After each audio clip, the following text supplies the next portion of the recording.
We're in a recession. There are indicators everywhere. Bad vibes, rage bait, AI-generated slop content filling our For You feeds. Some may debate whether or not we're actually in a financial recession, but there's more to this than just economic indicators. We're in a romance recession, an empathy recession, a creativity recession, a sincerity recession, a friendship recession, a vibes recession. There's this feeling that you can't say or do things that you used to without being censored, or worse, being called cringe. Everyone around you is busy, stressed, overwhelmed, or generally disengaged from life. The quality of everything has reduced. Products break sooner, food tastes worse. Every app has become flooded with advertisements and negativity. Entry-level jobs requiring years of experience, multiple rounds of interviews, that even if you get through it, you get a lowball offer. Dating apps have killed the traditional ways to find love and romance, and those have enshittified to the point where they are unusable. Any alternatives, like meeting people in the real world, now seem more difficult than ever. With the loss of third spaces and car-centric design of cities in the West, places where people do gather require a substantial purchase to simply exist in public life anytime you leave the house. It feels like you spend $100 or more. We've been told for the past couple of years that the economy is booming. Unemployment is at an all-time low. We have the sum of everything ever known in the palm of our hands. Yet we are tired, lonely, broke. Comment sections online are full of arguments. Even on morally or politically neutral topics, we misunderstand each other. Often deliberately, we are miserable, lonely, and stuck in a recession deeper than just economic. We're in a recession of the heart and mind.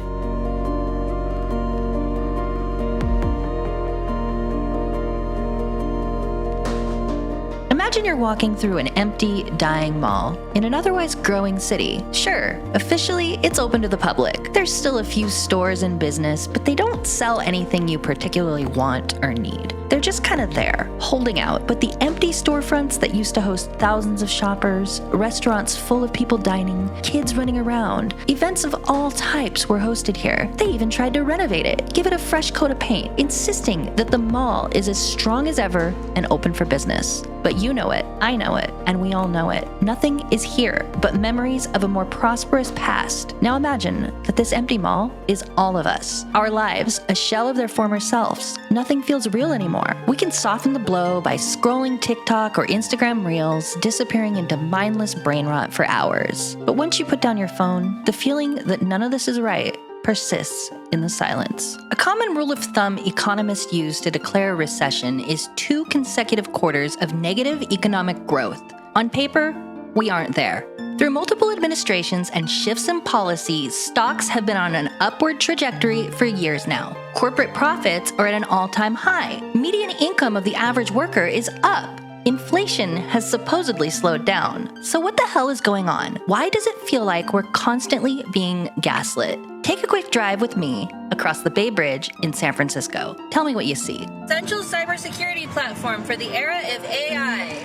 Supercharge your AI with the right data. 3,764 customers. Fin is the leading AI customer service agency. Nextdoor powers local data plus AI. Databricks. More AI. Oh, hi, Gemini. That's also AI. Let's see. Is there more AI? Everything's AI. The Canva one, that's not AI. Just do things. Hold on, where is it? You can just do things. A meme. They just put a meme on a billboard. Who's the real good boy? It's real or AI? Which one's real? Which one's AI? It's what AI was meant to be. Search secure deep seek interfaces together. AI. More pipeline, less payroll. Hyper the AI SDR. Oh, the tech bros are at it again. They've got a new buzzword. AI. I wake up in my AI-generated bed, brush my AI-generated teeth. I get in my AI-generated car and drive on the AI-generated road to get to my AI-generated job. My AI-generated boss pays my severance in AI-generated meme coins. Due to the needs of the business, I've been replaced by AI. For lunch, I use my AI-generated phone to order slop from DoorDash. When I get home, I pet my AI-generated cat and scoop her AI-generated shits from her litter box. Left and right, left Left and right, I swipe through 1,000 AI-generated profiles trying to find the perfect match.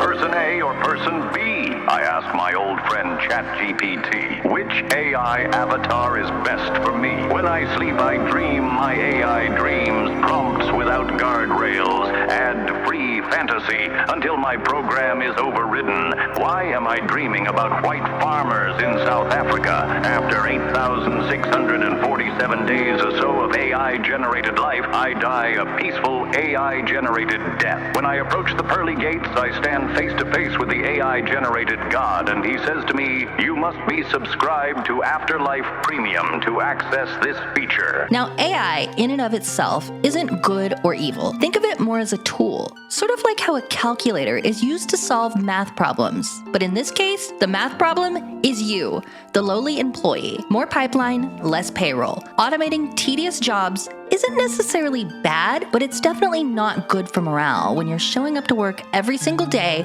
and expectations are through the roof. And all of a sudden, this company comes along with a software that can do your job at a fraction of your salary. It won't even do the job well, but cost savings are enough for your boss to send you to layoff land. Now you're unemployed and have to find a job. So you get on LinkedIn or Indeed and send off 1,000 applications and nothing. Not even a no.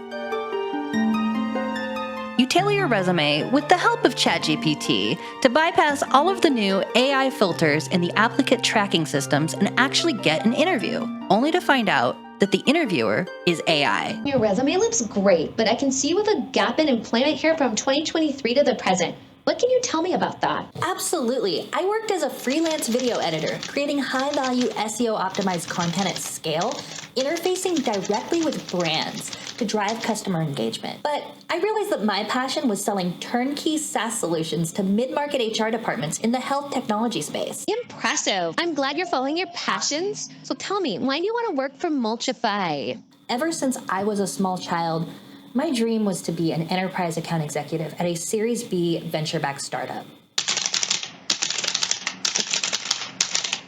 Wow, I do see some red flags here. Your experience isn't recent, and you'll need to wear a lot of hats if you want to make it at Mulchify. Tell me, how do you plan to overcome this? Yes, I thrive in a fast-paced environment.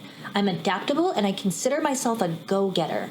You might even say that I'm customer obsessed. Diana, this sounds great. We'll start you off at $12 an hour. 12? You advertise this role at $90,000 a year. Any way you can negotiate on that salary? Oh yeah, so that's up to $90,000 per year. You see, the great thing about working at Mulchify is that you can really set your own salary based on how much that you sell and how hard you work. So, are there any benefits? Tell me about bonuses or... Oh, bonuses? No, there's no bonuses. I don't know what that word means. Okay, yeah, it sounds good. What are next steps? Excellent. We can't wait to see you on Monday. It's 8 a.m. to 6 p.m. You'll be assigned to our Sunnyvale campus. Sunnyvale? The LinkedIn post said that this was a remote position. Oh, it is remote. That's the exciting part. You're actually taking calls from customers all over the world, remotely from the Sunnyvale office. By the way, they love your Instagram posts. Naturally, you don't get hired. It wouldn't be so bad, but the maximum unemployment benefit is $450 a week in your state, or $1,800 a month. And your rent is $1,600. Take out other bills, and you're in the negative. But it's been so long since you've had a job now that your benefits have run out, and you found other side hustles to make ends meet. No benefits, no health insurance, no paid time off, no retirement. But at least it's better than having a boss breathe down your neck. But you try again, applying and applying. You're ready to put the fries in the bag. Fries, sir, you want some hot sauce or ketchup? Bro, just put the fries in the bag, bro. Yeah. But even McDonald's won't hire. And besides, the wage is so low, you're making more posting AI voice talk to a podcast edits to TikTok, driving DoorDash, or picking up random side gigs than you ever would making minimum wage flipping burgers. This is what happens when you don't tip your DoorDash driver. The customer ordered Pizza Hut this time. I'm not getting reported. I know the method. You're gonna need the 7-Eleven pizza and the wings. You wanna cut a square shape out of the 7-Eleven pizza. Now take the entire Pizza Hut for yourself. Now just pull out the square piece that you cut and then replace it with the 7-Eleven pizza. You're gonna say, you're just wasting money. I replaced the entire $15 Pizza Hut with a fraction of the $7 pizza. You gotta spend money to make money. But hey, the economy's booming, right? The job market is great. Record low unemployment. It's gotten so bad, you've started asking people to censor the word job online. Employment, job, taxes, driver's license, 401k, insurance, job, employment. Don't use such triggering language against the unemployed community like that. We have massive breaking news for the unemployed community today. Haley Welch, better known as the Hawk Tua Girl, has made her triumphant return to our phone screens with a new post just a few hours ago. Last time we heard from her a few months ago, she told everybody, "Hey guys, I hate to interrupt you, Nick. Hello there. But anywho, I'm gonna go to bed and I'll see you guys tomorrow." Well, it's been a while now after her somewhat failed attempt to enter the financial services industry, but she's back. And Haley, being the artist that she is, released a masterpiece of cinema, showing herself still asleep, rumors about her circling around. Is she dead? Where did she go? Is she pregnant? Everybody has been wondering. The video cuts to scenes that imply that, yes, she does have a baby bump. And while it doesn't say who the father is, there are some implications in some of the side characters that we've seen. We see her and Pookie, and then we see Chelsea actually kissing her stomach, implying that it's possible that somehow Chelsea may have fathered Haley's baby. And then Haley, being the genius of cinema that she is, reveals to us that this pregnancy scare was actually all a dream. She proceeds to cross herself, kiss the sky, basically thanking the Lord for not doing that, because she clearly feels she's not ready to be a mother. But we don't know. Did she already give birth to the baby and is hiding it from us? Did she have an abortion? We truly do not know. Unfortunately, this video from Haley leaves us with a lot more questions than answers. The thing with Haley is she's a performance artist, and performance artists often do these sorts of large, cryptic gestures to keep their fans guessing. And it's working for me. I know that maybe she's just trying to steal back another 15 minutes of fame, but if it gets us some more episodes of Talk Tua, or even better, Talking Talk Tua, I'm all here for it. Yeah, it's all ironic and good fun, but at some point, you can only spend so much time laughing at silly videos of cats with baby voices talking about how much they love capitalism. I love venture capital. I will be your angel investor. If you can dream it, I will fund it. The most important thing in life is business maxing. I can't stop thinking about how much I love pre-seed startup funding. Once this company has its IPO, we will all make billions. Due to changing market conditions, we will be implementing significant cost-cutting measures. Effective immediately, a 75% reduction in force. Health insurance canceled. No bonuses this year. 20x return on investment. I am so excited to buy my third vacation home. This is so much better than the stock market. These nerds don't know I only fly business class. I took the risk, I reap the rewards. Market conditions require us to eliminate your role with the company effective immediately. Please return your laptop and reimburse us for any PTO you took this year. We will mail you the bill. I worked so hard for this. Finally, line goes all the way up. Real life and online life start to blend together. Sure, it's nice having nothing to do on a Tuesday afternoon, but everyone you know is busy with work, school, or other activities. It just feels like the world is passing you by. Longer skirts, dull muted colors, corporate minimalism, empty bars and nightclubs, the rise of conservatism, not just political conservatism, small c cultural conservatism. Even on the left, people are afraid to push the envelope, put themselves out there. Open Instagram Reels on any given day, and you'll see all types of content. Most of it is very wholesome. Drone footage of San Francisco, a random girl singing a song she wrote, someone yapping on about their life, Peter Griffin explaining why New Jersey is the best state in the whole USA over Minecraft parkour. New Jersey wins just by existing. Now open the comments of any given reel, and most of the time, it's full of haters. Things nobody in their right mind would say out loud to somebody's face. Now, it's fine to joke around from time to time, but imagine putting your heart and soul into a piece of content that you're proud of, only to be ratioed by trolls, picking apart everything that's wrong about it, or giving an unsolicited political opinion about the place you visited. Amazing trip to San Fran with the hubby and kids. Felt like paradise on earth. Hashtag take me back. Hashtag love this city. Did you step in any shit while you were there? I'm born and raised in San Francisco, and I hate it. Horrible place full of crime. Don't call it San Fran, you gentrifier. Imagine a Walmart, a Dollar General, or even a Dave and Buster's here. That would be hella cool. We moved to Texas from San Francisco last year, and I'm so glad. No more homeless, woke gays, or abortion clinics. Finally, real freedom. IDK, bro. I think it needs about 48 more lanes and maybe a 3,000 space parking lot. Is it grippy? Terrible city full of criminals run by the woke mob. Burn it to the ground. You get what you vote for, and what's worse is they will keep voting for these crooks. Don't even think about moving here, sweetie. We're full. I saw the dead at Haight-Ashbury back in '69. Now it's pure anarchy. We need law and order to fix the city. Or just spamming slurs for the fun of it, saying stuff like, not on my racism app, go to TikTok. One of the meanest things you can say on someone's video is, post this to Instagram Reels.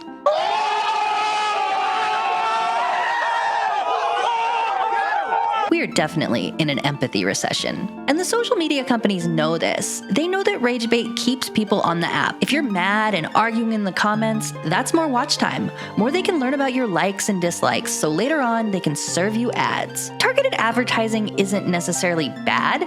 Companies have a right to market their products. But because these platforms are happy to profit off of our rage and anger, what ends up happening is we all become meaner, sadder, and less connected to each other. More divided along lines of politics, race, class, gender, or whatever else. We spend less time thinking about how we're in a recession, and more about the next witty comeback we can make against the blank account with 3 followers so we can get more likes on our comment than they got on theirs. We're all tired of being cooped up in our homes, doom scrolling the same 4 apps all day and night by ourselves. So naturally, we want companionship, to find someone to spend our lives with. Or at the very least, a sneaky link or a situationship. Really, the bar is low at this point. So, of course, you download Tinder, swipe through the profiles, maybe get a match or 2. Some seem better than others, but it all feels fake. You don't know any of these people. There's something wrong with everyone you find. If you set a date, chances are they're gonna flake out at the last minute anyways. Or you go out to an expensive dinner, find out you have no chemistry, and leave having wasted yet another precious night on painful small talk. But now the apps have a solution for that. For only $13.99 a week, you can see who likes you and get to the top of the feed. But that is way too much to spend on a fucking dating app. Time to go back to meeting people the old-fashioned way. Except, where do you go? So you give it another try. Swiping endlessly, since the perfect person could always be another swipe away. It's to the point where you don't even message your matches, and they don't really message you either. If he doesn't make 6 figures, have a 6-pack abs, and is over 6 foot tall, why even bother? If she's not under 120 pounds, has a body count under 3, and no male friends, she's a hoe. Or that's what they're all saying online anyways. With everyone in the area a possibility, why settle when you can hold out for the perfect match? I'm looking for a man in finance, the trust fund, 6'5", blue eyes. But they never come. And you don't want to pay for Tinder. That's weird. That's pathetic. That's for losers.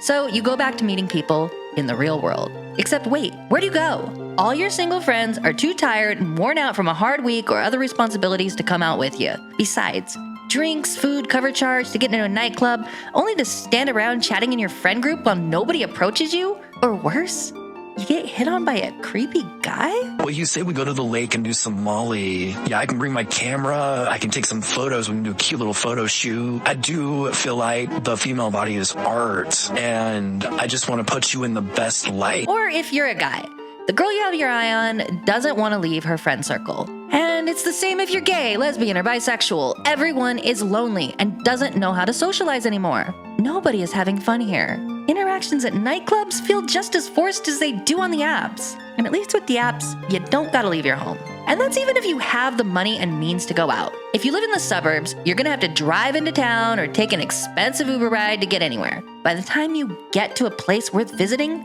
you spend $20, maybe more. And that doesn't even include food, drinks, all the other stuff you're gonna spend while you're out. Oh well, the single life ain't so bad. Dating apps today are actually setting people up to fail. Like, I'm supposed to figure out whether I'm attracted to you based off of 5 random pictures and a one-liner. Seriously, how would I know if we would vibe just from that? Like, if all your photos are mirror selfies or group pictures where I can't find out which one is you, I'm swiping left. Nice to finally meet you in person. Yeah. Do you like brutalism? Me neither. It's so basic. What about tonalism? Body horror. Free job. 2 million swipes, a couple hundred chats, no dates. At this point, it's a choice. I think dating apps are hurting young people in far more ways than just their love lives. You are not dating people on dating apps. You are convincing them to date you. Tell me you haven't done this before. You download one of the apps, you spend like 6 hours picking out your pictures, you ask your friends for good pictures of you, you look through all the prompts, you write the best answers you can think of, you're trying to be funny but quirky but low-key chill, and after all that, you put it together in the perfect sequence, you put your profile up, you check a couple hours later, and you have no fucking matches. What's your first thought? Well, damn, something must be wrong with me. I must be ugly. I must not be funny. I must be weird. I must be just some kind of loser, right? And then your next thought is what? Oh, I just need better pictures. I need better prompts. I need to kind of update things. And then you start to realize like, oh my God, I have to like try and convince these people that they should pick me as a match, or like do something so compelling that somebody actually wants to have a conversation with me. Dating apps set you up so poorly for long-term relationships. Everybody loves dating apps because they're low commitment and you can kind of just play the field, but I think it's created this generation of people who feel like they are constantly stuck in talking stages or little flings or just serial short-term relationships, because it's so easy to ditch people now when things get hard. Because like, what's the point in arguing with somebody or having an awkward conversation about politics or your upbringing when you could just go find somebody else on a dating app who will not ask you those questions and who won't press you about your upbringing and who won't force you to inspect yourself or who won't ask you to be exclusive or who won't challenge you in any way or force you to face conflict. It's just easier to find somebody else than to learn how to deal with the conflict or to make somebody feel better if you hurt their feelings. I made the mistake of downloading Tinder again, and it's always a wasteland of bots and couples and very unserious people. And this time, I was like, you know what? I'll give it another chance. I'll just deal with it. I'll just swipe through those profiles that I don't like. Maybe I'll make some cool matches. I've been swiping through, and it's the same like 20 people over and over and over again. I'll like swipe through, and then I'll close the app, and then it's swipe through. And I'm just like, I'm bored. I don't know. I need another doom scroll app, because that's apparently like what Tinder is, because everybody on there is like super not serious. And I can't even do that because it's broken. The universe is just telling me to go touch grass. I remember why I deleted them. I remember why I didn't put them on my phone. I grew up in a town called Fresno, California. It's a medium-sized city, 3 hours south of San Francisco. They had streetcars at the time when they had like 50,000 people. Now it's a million people, but it's all suburban sprawl. They don't have streetcars anymore. Everybody drives. And this happened to tons of cities all over, where the dense urban core was basically hollowed out, replaced with parking lots. And it's no surprise, after 50, 100 years of building our cities this way, that a lot of places are experiencing a loneliness epidemic. You're alone in your car. You're driving to and from work, you're taking the kids to school, and then back home. And you're cut off from the world around you and any meaningful community outside of the ones that you sort of intend on going to. And it doesn't allow for those sort of random interactions, like you go to the liquor store and you say hi to the cashier and you end up becoming his friend, you get to know his kids, your kids play together. None of that happens.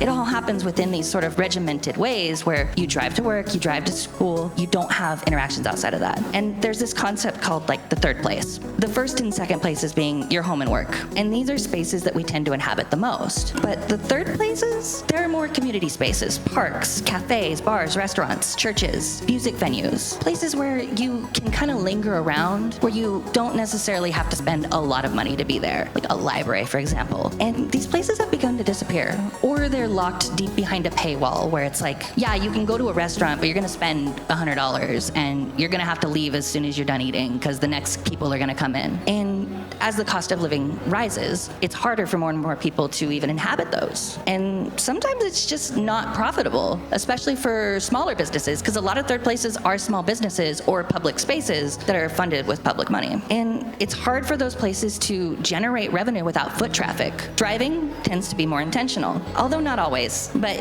you know where you're going. You have a set destination in mind and you know your route. You probably have the same route commuting to and from work. You probably stop at the same place to get coffee, all of it. And it's harder to sort of be random and have those random stops and take in the scenery around you. Car ownership is sort of mandatory now in a lot of parts of the US. And it's just because of the way our cities are laid out. And all of the trappings of modern modern America are delivered to sort of accommodate every driver, to create these big high-speed freeways that take you from point A to point B, and it makes it nearly impossible to exist in public life without a car. There's also like this weird magic in going to Walmart and like you go there to pick up some cat food or some toilet paper or some socks or just a bunch of stuff, and then you leave with like twice as much shit as you intended. Like the Target run where, oh yeah, I need to spend $5 on this one thing, and you leave, you spend like $75 and you're like, what did I get? I like that. There's something weirdly comforting and magical about that.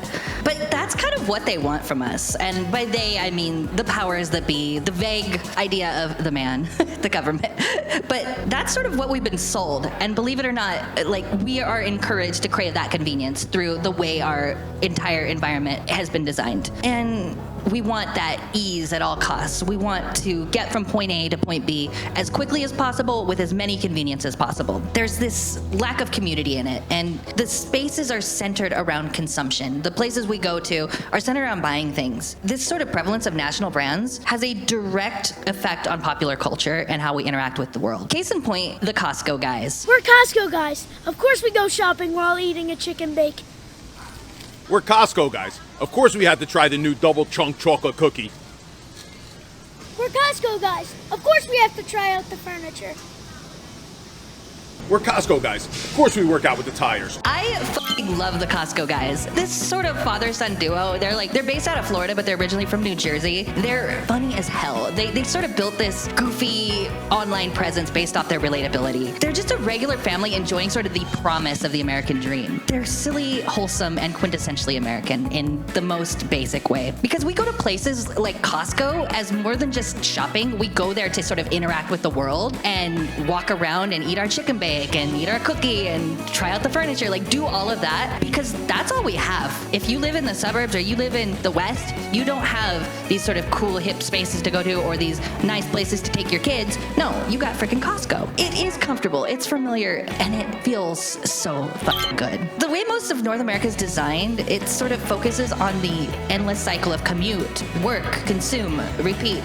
Life starts to feel like this. As we ride along this country road before suburbs become city, we slowly fade into obscurity. The line between here and there is blurred. Destination and arrival is one and the same.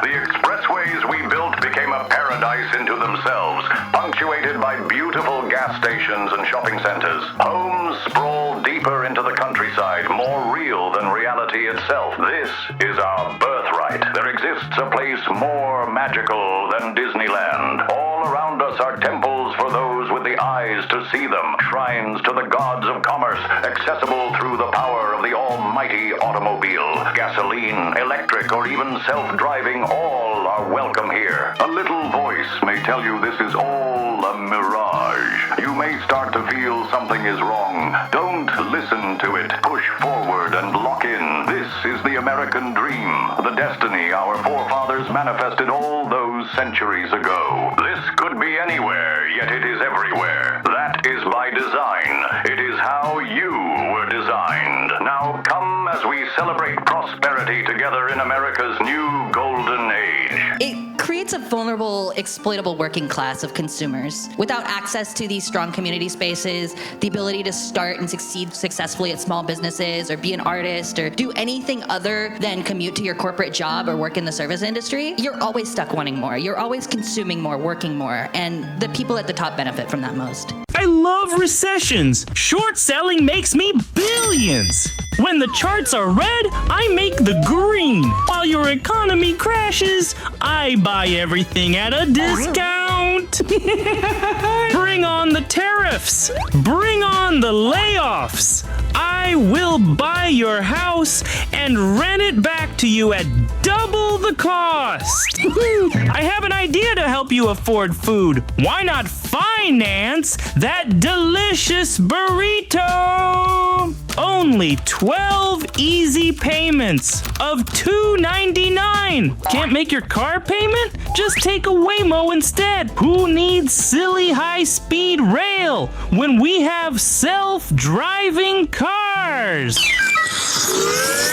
Don't worry though, my friends. There will be fun pop music hits from Lady Gaga, Sabrina Carpenter, and Chappell Roan. Bring on the next Great Depression.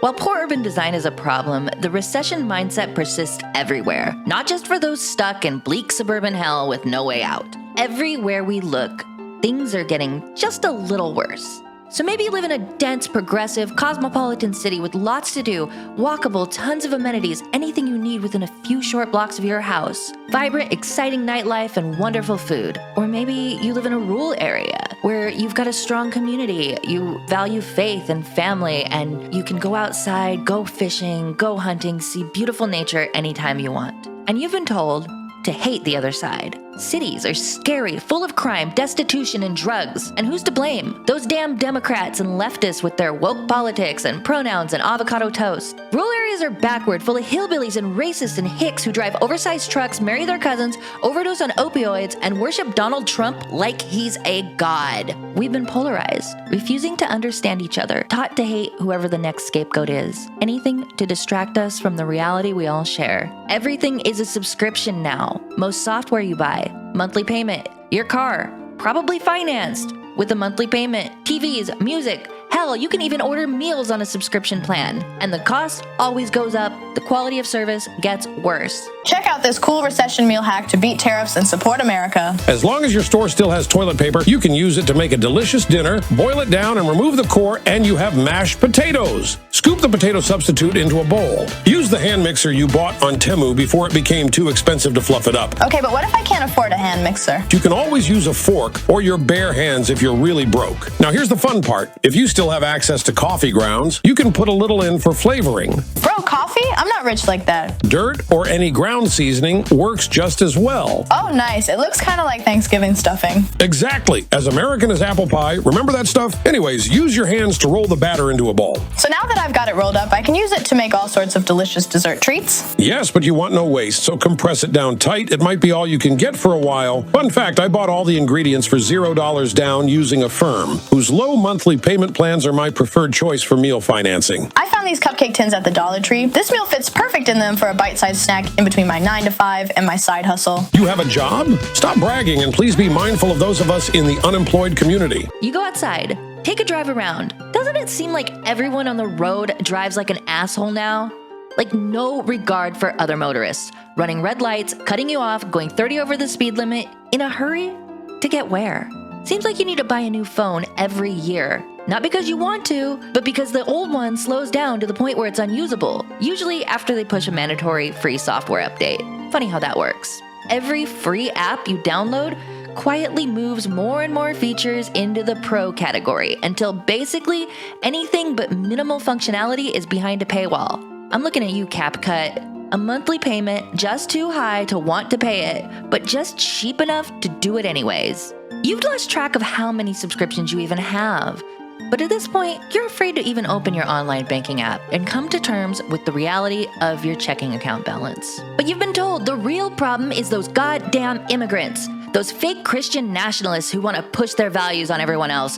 Those damn queers in places like San Francisco and Portland that are trying to indoctrinate your children. Those uneducated hicks in flyover states who don't know their ass from a hole in the ground. Whatever boogeyman your side told you to hate, anything to distract from the fact that you can't afford health insurance. A couple years ago, you had to cash out your 401k early to pay rent and fix your car after you had some health issues and your job let you go without severance. So you're definitely not retiring anytime soon. But the economy is booming. Prices are coming down. We're bringing jobs back to America. They want you to believe this is an issue of left versus right, and they'll sell you a culture war to do it. They'll sell you a way of life that isolates you from the world around you and people who look just a little different than you, but have way more in common with you than the common politician or businessman. And when you finally find something that you enjoy to dull the pain just a little bit, you share it with the world. You post it online for your friends to see. Then someone comes along and calls you cringe. So you retreat back into yourself, back to whatever side of the aisle that you found yourself on, pointing fingers at the other side, or just dropping out altogether. No, you're not crazy. Everything is a recession indicator. But what do we do to push forward? Unfortunately, the only way out of this mess is through. We must persist and ride out the darkness together. Granted, corporate and political policies do not change overnight, and they may never change. But over the past couple of years, I've learned to value my relationships, build community, take life one day at a time, and try to take time out of my own day to be grateful for what I do have. It's hard for all of us right now, and it doesn't feel good when the world around you seems like it's coming apart at the seams. Yet the narrative from both sides at the top is that things are better than ever, even as we all know someone who is struggling, looking for a job, having trouble finding love or making friends, or dealing with systemic oppression. The negativity and rage bait online exists online. It's hard to turn off. It really, really is. But most people in the real world are reasonable and kind once you get to know them, if you allow it. In order to survive this recession, we're gonna need each other, now more than ever. And in that sense of community, we can find prosperity and happiness. That dead mall, empty and devoid of life, well, there's plans in the works to turn it into affordable housing and bring back retail and offices and dining to the ground floor. 5 in Central Fresno, new real estate development plans are looking to give renters a chance to live in Fresno's iconic Manchester Center for the first time. CBS 47's Marco Rosas has more on the city's latest housing development. The Manchester Center has such a rich history here in our city. I mean, so many families and individuals throughout the city have memories, right, of what it was, when they were growing up and going there and shopping there. District 7 council member Nelson Esparza says he remembers riding the merry-go-round in the iconic Manchester Mall. He says, in the last 5 to 10 years, Manchester has seen an uptick in activity and popularity, and the recent proposal to renovate the mall's second floor into housing only stands to revitalize Manchester even more. A timeline for tenants to actually move into the Manchester Center has not been established, but right now, each new phase of construction is supposed to add 200 new single housing units to the Manchester's second floor. The hope of the project is for new tenants to live above thriving commercial and retail spaces, offer housing to more people in Central Fresno, and bring the entire area into a new era. Now you put 600 market rate units into Manchester.